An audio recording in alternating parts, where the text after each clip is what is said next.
Hello, hello. Hello, Hello. everyone. I'm here with the Honorable Adrianne Todman, who is here in her personal capacity, although I think the mayor's outed you earlier outed me big time. as the HUD secretary. But you're also honorable because, fun fact, she just officiated her daughter's wedding a couple of months ago. So congratulations on that. Thank you. I've got a son-in-law, people. Now I want grandchildren. All right. To the point. So hopefully you'll be just as to the point in some of your answers. Absolutely. So housing, obviously, the star of the show here. Yes. Everyone is talking about it. You know, President Obama to President Biden. Affordability and availability are the twin challenges that we're facing, and you know, we've heard a bit from Vice President Harris about how she's thinking about tackling those issues. You're a surrogate for the campaign, Yes. so good to have you here. So, yeah, I mean, where I want to start is, you know, as I mentioned, you know, President Obama mentioned building more housing in his speech. You know, wonderful. Center stage for that issue. How do you think that happened? How do you think that this has become such a prominent issue? We heard that from the mayors too. Yeah. Well, I think the mayor set the tone, right? It's what's happening in communities, what's happening in cities and towns across the country right now is people are really experiencing a housing cost crisis. Many people feel they can't pay their rent. Many people feel they can't become a first-time homeowner. And I think the mayor set the stage in terms of saying they, working with different parts of the government apparatus, need to be able to respond to those in real time.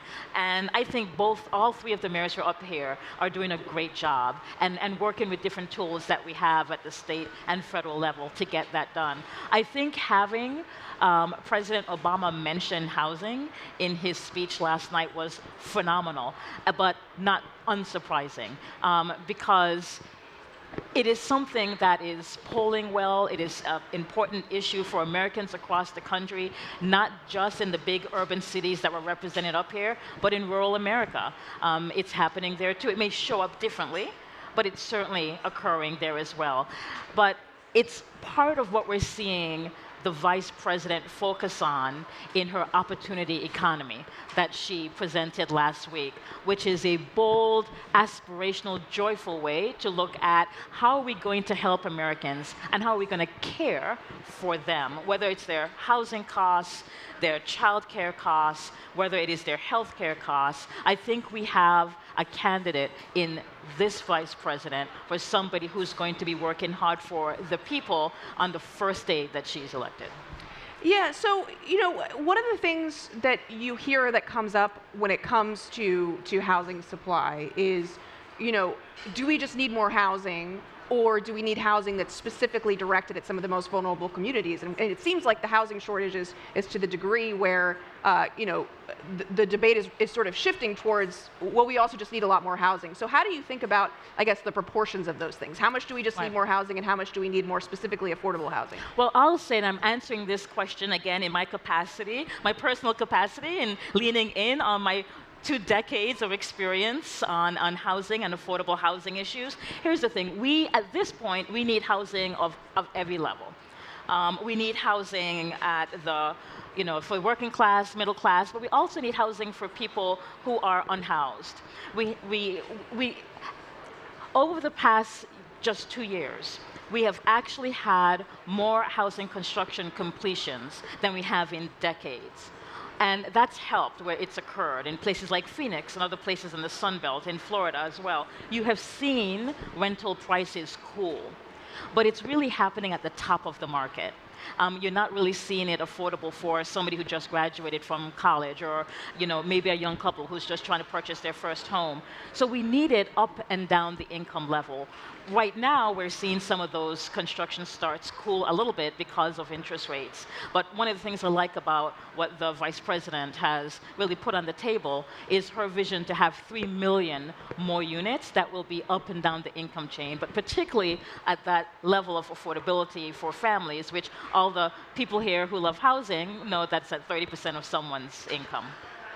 Yeah, well, so one of the things that wasn't part of her initial speech was this idea of sort of rent control, rent caps that people talk about. Do you expect that to be something that she embraces at some point? Well, I think the vice president's already on the record as being supportive of the president's rent cap proposal. She's already spoken about that publicly. And this is a process.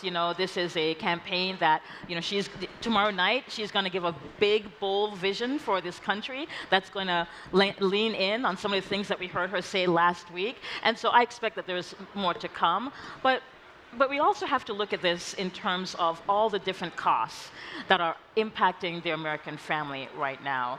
Housing costs clearly is a high one, but one of the things that was in her proposal as well is bringing back, say, the child tax credit, which cut child poverty by over 50%. That's kind of a big deal. And we want to make sure that as we're looking at building housing, that we are to deal with housing costs, that we're also looking at making sure we're dealing with all of the different pain points American families are feeling as it relates to their pocketbooks. Yeah, so just to go off in the taxes direction for a second, she's talked about deficit reduction. She's talked about potentially raising taxes on corporations and the wealthy. When you think about all these different things that she wants to do, do you have a sense of how much she wants to sort of use new revenue to pay for stuff versus just deficit reduction? She has had a record of looking at tax expenditures as a way to deal with some of the country's crises, going back to when she was a senator. And I see that will continue to happen, particularly when you look at the economic proposal that she delivered last week.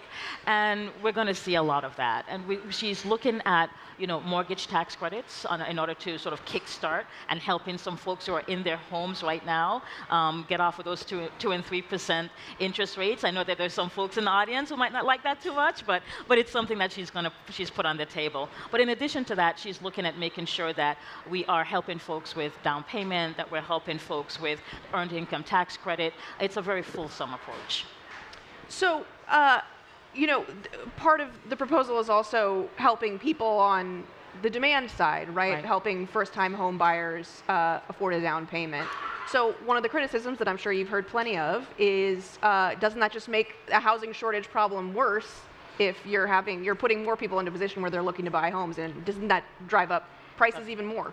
We are not in a situation right now to determine whether or not it has to be just a demand response or just a supply response. I think we need both levers, because while we do have a supply issue, which is driving a lot of the high housing costs right now, in addition to that, we have people who have never purchased a home before, who may not have well-to-do friends and family that can help them with a down payment. And I think that one of the things the Vice President has been very clear on is that we're going to be helping folks who need our help the most. And that includes people whose parents or grandparents have probably never owned a home, and they need assistance getting down payment assistance. If we decide not to do down payment assistance because it's going to drive demand and therefore drive costs higher, we're being very narrow-minded in terms of not just the whole housing ecosystem, but who needs that assistance to begin with.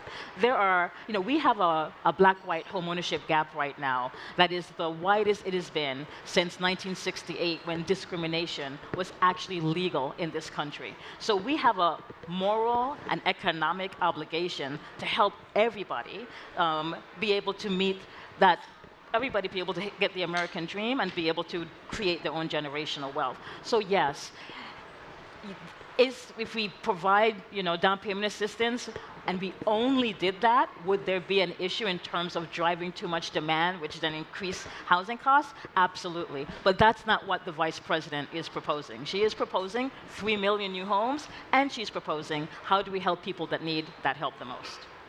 Do you have a sense of, what the universe, I'm thinking of like the universe of first-time home buyers and how much bigger that gets if you add in the down payment system? No, I don't. I mean, I've not looked at those numbers. I'm sure some smart economist on the team absolutely has done that. But, I don't think it's a secret that down payment assistance is one of the barriers to first-time homeownership, particularly in the Black and brown communities. I think that is a well-known fact. And so it is something that I expect will continue to be part of the Vice President's platform as she moves forward, and quite frankly is the right thing to do. on the supply side as well, one of the things that Vice President Harris talked about, that President Obama talked about, is these sort of state and local regulations, zoning restrictions that prevent new housing from being bought. What do you see as the role of the federal government there? Well, one of the things that the Vice President has proposed in her opportunity economy proposal is making sure that as we're getting to 3 million units, that we're doing everything we can to break down those barriers. You heard the 3 mayors who were up here earlier talk a little bit about what that looks like in their communities. You also heard one of the mayors, I think it was the mayor of New York, who talked a little bit about modular housing and what does that mean in terms of building efficiently and building quickly. So there is a untapped frontier in terms of ways to look at the creation of housing, that this country has not yet met that promise. And I think that this housing situation that we're in right now is driving that American ingenuity in a way that really should have been happening for a long time. In fact, it was a department that will not be named, a secretary back in the 70s, who actually was pushing the concept of manufactured housing way back in the 70s. So it began here, and then like the Swiss, I think, ran with it, and we didn't do as much. But here we are again, and I think it's a critical part of what we do. I know the mayors think that, who are here, and it's certainly part of the Vice President's ideas to try to make sure we're generating those 3 million units. Yeah, so a lot of this would require Congress. So if you... Don't get me started. if Democrats get the trifecta, I mean, is this first priority? Everyone wants to know about, a president's first year, right? What they do is it tends to be, the highest chance of success legislatively. So is this top of the agenda? I mean, it has to be, right? I mean, it absolutely has to be. I was deeply, in my personal capacity, very deeply dissatisfied when I saw that the Senate Republicans, again, stopped what should have been an easy bipartisan vote to increase some of the low-income housing tax credits and create expansion in low-income housing tax credits, which really gets to the earlier question of who are we building for. Just decided not to do it. That's not the right answer. I think right behind us is Senator Tina Smith, who has been a champion for affordable housing while she's been in the Senate. We need more champions like her.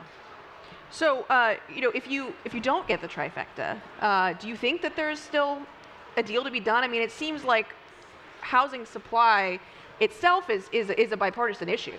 Look, this is one of the most bipartisan issues that should exist in the United States Congress right now.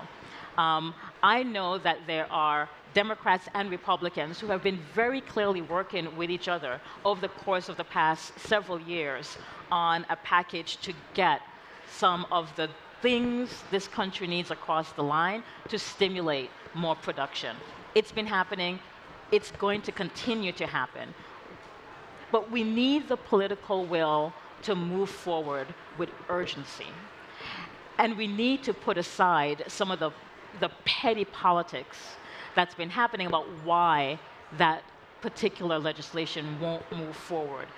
When people go home, I know that what they're hearing from their constituents is that I can't afford my rent, I can't purchase my home, this is difficult for me and my family. So to me, it is irresponsible as a leader in this country to not look at this issue and not grab it and force a solution. Anything short of that is irresponsible. So we're almost out of time, but do you have any thoughts on what the next HUD secretary should do? Not the current one, whoever she may be. Here's what I think. I think that we have a candidate in the vice president who's going to make sure that with her and Tim Walz, they're going to make sure that they're doing everything we can to help families with the care economy. Whether it be high housing costs, whether it be bringing back the child tax credit, whether it be the earned income tax credit, whether it be prescription drug costs, they're going to be making sure to center people and center what their needs are. Not Wall Street, but Main Street. That was a good pivot. All right, we're out of time, but thank you all so much for joining us. Thank you so much. My pleasure. Honorable Adrianne Todman.